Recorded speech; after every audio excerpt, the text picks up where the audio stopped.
민주당 전당대회 돈봉투 사건의 핵심 인물인 윤관석, 이성만 의원이 구속영장 심사를 마친 뒤 구치소에서 결과를 기다리고 있습니다.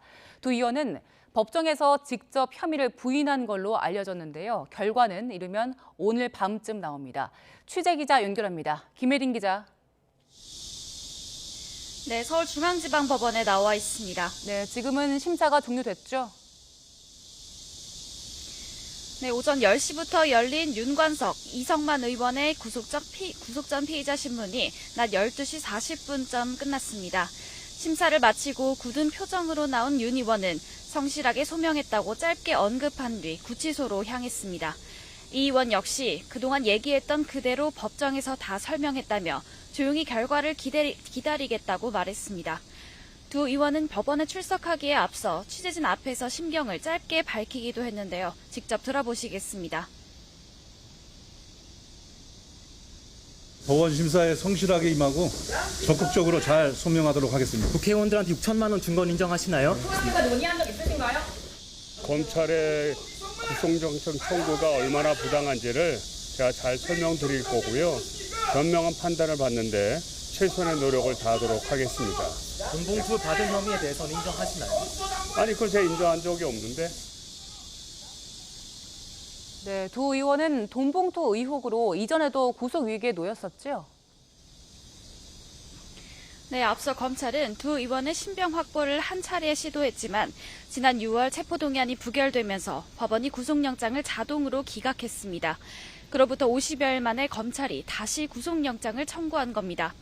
국회가 지금은 휴회 중인 만큼 두 의원은 이번엔 체포동의안 표결 없이 곧장 영장 심사를 받게 됐습니다.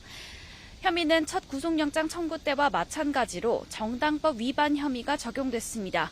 재작년 민주당 전당대회 당시 송영길 후보를 당선시키기 위해 현역 국회의원들과 캠프 인사들에게 금품을 뿌리는데 두 의원이 적극적으로 관여했던 겁니다.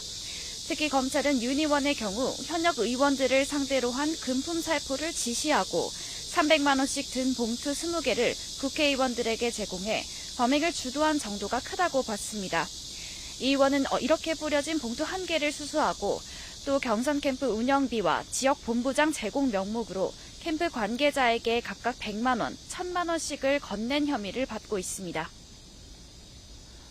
네, 오늘 심사에서 혐의를 두고 어떤 공방이 벌어졌습니까? 네, 두 의원은 우선 검찰의 구속영장 청구에 맞서 싸우겠다고 공개적으로 밝힌 만큼 오늘 심사에서도 치열한 공방이 오간 것으로 알려졌습니다.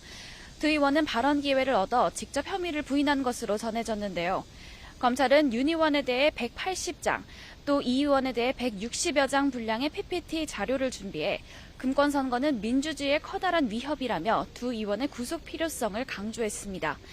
특히 오늘 법정에서 그동안 진행된 수수 의원 특정 상황에 대해서도 설명한 것으로 파악됐습니다. 그런 만큼 검찰이 두 의원의 신병을 확보할 경우 수수자로 특정된 의원들에 대한 줄 소환도 예상되면서 파장은 더욱 커질 것으로 보입니다. 두 의원의 구속 여부는 이르면 오늘 밤 나올 예정입니다. 지금까지 서울중앙지방법원에서 YTN 김혜린입니다.